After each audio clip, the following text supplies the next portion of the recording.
4 নম্বরে বলা আছে বার্ষিক শতকরা মুনাফার হার 10.50 টাকা।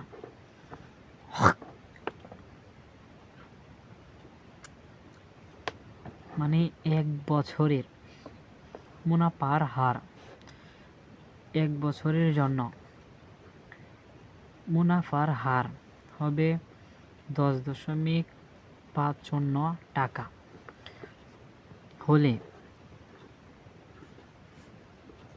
2000 টাকার 5 বছরের মুনাফা কত হবে?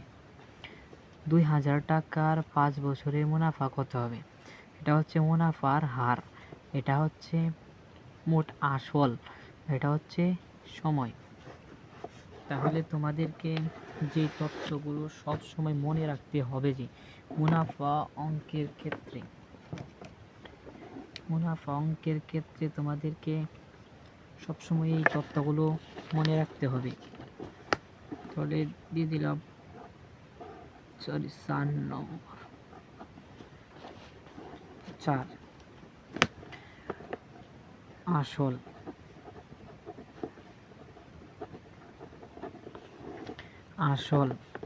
আসলকে আমরা প্রকাশ করি পি দ্বারা। সময়কে আমরা প্রকাশ করি এন দ্বারা। মুনাফার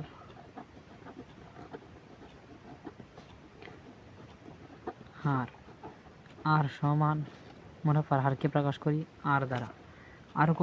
আরো কতগুলো প্রতীক আছে যা তোমরা অঙ্ক করতে করতে সেগুলো বুঝে যাবে। তাহলে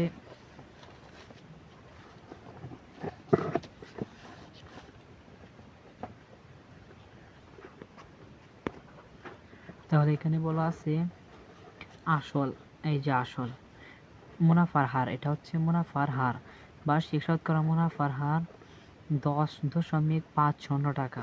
তাহলে মুনাফার হার আর সমান, মুনাফার হারকে আমরা প্রকাশ করি আর দ্বারা। মুনাফার হার আর সমান 10.50%। পার্সেন্ট হলেই পার্সেন্ট, মুনাফার হার মানে পার্সেন্ট, হার মানে পার্সেন্ট, হার বললেই পার্সেন্ট। তাহলে 10.50%। পার্সেন্ট মানে 100 দ্বারা ভাগ, পার্সেন্ট মানে কি 100 দ্বারা ভাগ, 100 দ্বারা ভাগ।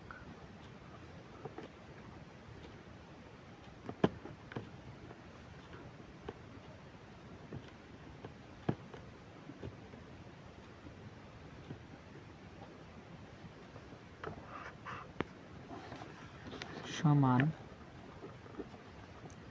0.105 টাকা। তাহলে সবসময় মনে রাখবা যে আসলকে প্রকাশ করি পি দ্বারা, সময়কে প্রকাশ করি এন দ্বারা এবং মুনাফার হারকে প্রকাশ করি আর দ্বারা। তাহলে এখানে আসল কত? আসল হচ্ছে 2000, আসল 2000 টাকা। সময় এন সমান, সময় হচ্ছে 5 বছর। এখন লিখবো আমরা জানি।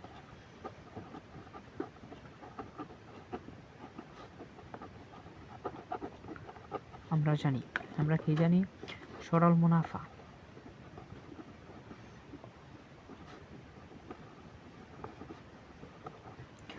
মুনাফা, আই সমান পি আর এন।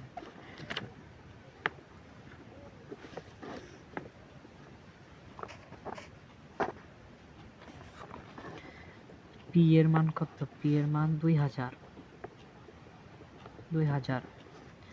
গুণ আর এর মান কত? গুণ 0.105। এরপর এন এর মান কত? এর মানে সময় 5 বছর, গুণ 5 সমান 2000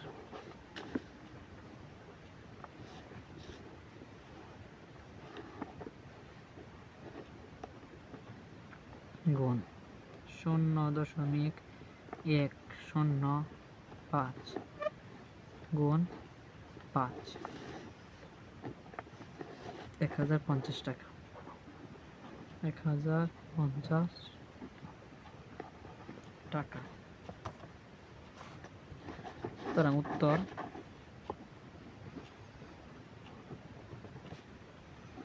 1050 টাকা। 1050 টাকা হয়েছে 5 বছরের মুনাফা। 5 বছরের মুনাফা।